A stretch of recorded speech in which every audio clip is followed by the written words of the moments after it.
Well, what kind of labels? Like clothing labels? or like labels on people? Because there are like labels on people. We could talk about either one.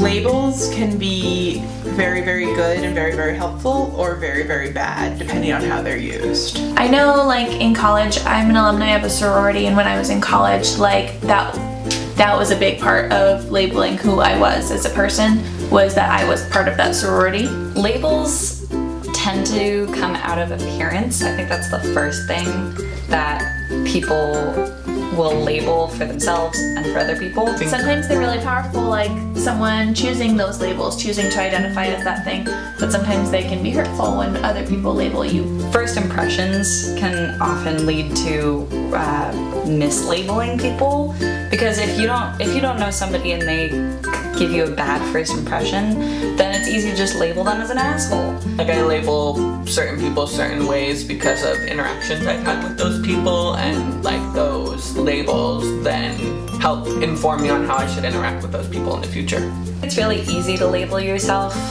and it's funny because if you label yourself based on what you think other people are labeling you as, and that's where I think it's really a bad thing. Learning more about myself when I was about 21 and realized, oh hey, I like girls too. It was very confusing to not be able to definitively have an answer for who I was.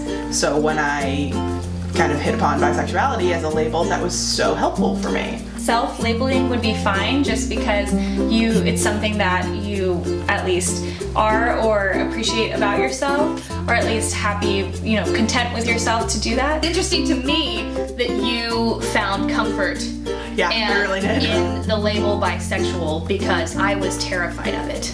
My label as a curly haired blonde is really cool in my eyes. Like, I love my curly hair, I whip it around a lot. Like most things in life, labels really depend on where they're coming from and with what attitude. We do label people as we meet them.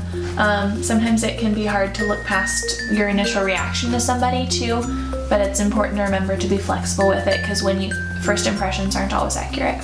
So I think labels are just like the immediate sense that you get from somebody, which can be proved wrong or proved right, but sometimes, most of the time, proved wrong. We shouldn't focus on labels, and we should just focus on the individual and who they are, and not who we think they're supposed to be.